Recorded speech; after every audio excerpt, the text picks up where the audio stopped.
Well. The unexpected has hit us. We often talk about losing half your side. And usually that means that you're in a bit of trouble, but all is not lost. Because often at number 7, even number 8, you've got a Hardik Krunal Pandya type player who comes, hangs in there, and then has the ability to slog towards the end and rescue you. This new look India, the forced look India for these last two T20 internationals were always going to have just 5 batsmen, and all those 5 are gone. Ruturaj Gaikwad, Devdutt Padikkal, Bhuvaneshwar Kumar is the only one who's outside the 5, who's still in there.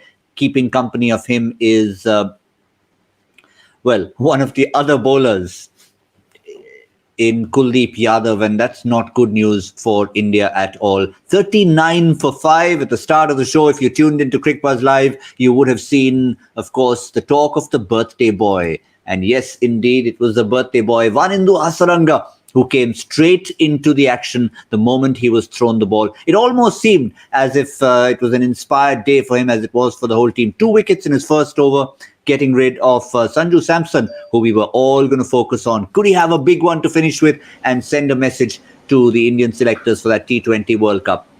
It was not to be, and to analyse, I suspect somewhat reluctantly, those first 10 overs, Harsha, it's not something we expected. Maybe the odd wicket here and there, but half the side gone, which means effectively all batsmen gone.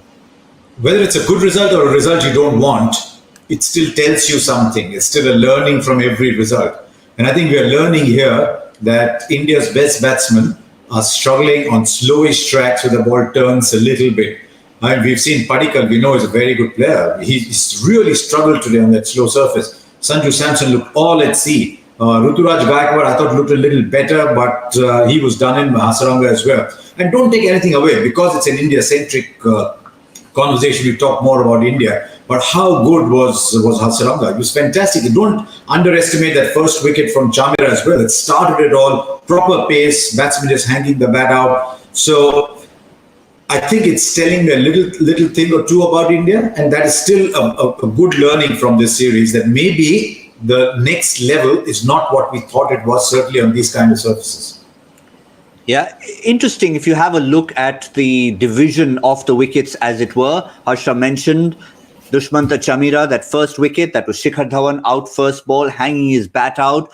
The wicket of Dasun Shanaka was an outstanding catch from the reluctant Sri Lankan captain, reluctant in terms of bowling. And the 2 wickets to Vanindu Hasaranga were absolutely brilliant.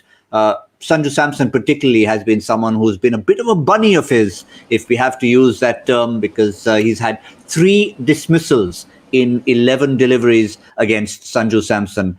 And while we talked about Padikkal, Harsha, Samson also will be wanting to forget today in a hurry. I don't think he was reading Hasaranga at all. I thought that spell that he bowled, the first ball was a beauty. You turn the first ball, now the batsman has to start playing for the turn. The next one, the bat came down just in time. Then off the back foot, didn't read the ball at all. I think there's a little more nip to Hasaranga than seems apparent from what we are watching. I think those 3 balls, to me, will go down as one of the highlights of the series. The first one, the way he turned the ball. He's not naturally the biggest turner, but he turned that really well, and then the straight ball started creating problems. So I just think on these surfaces, Sri Lanka have got the bowlers for the occasion, and India just don't have enough batting. I think there's a lot of good wicket batting in this side, but if you want to make it at this level, you've got to be a good wicket batsman, yes. Also got to be able to graft and walk the streets like a common man.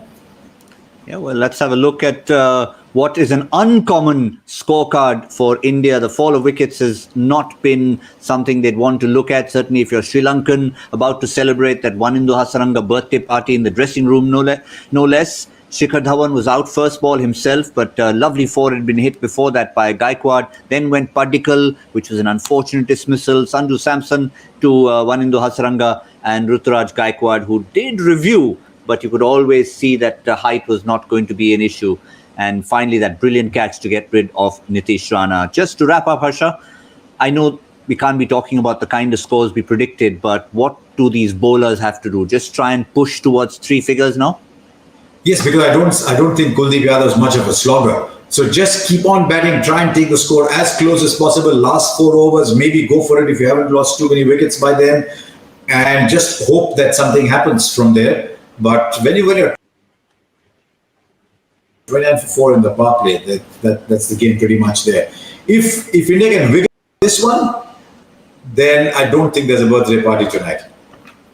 I can fully agree with you that if India wiggle out of this one of the bowlers will have played out of their skin, or maybe even with that small total defended it out of their skin. But that's a lot to hope for at this stage. We're clutching at straws. That's all from Cricbuzz Comm Box. We'll see you at the end of the innings, which for India's sake we hope is after 20 overs.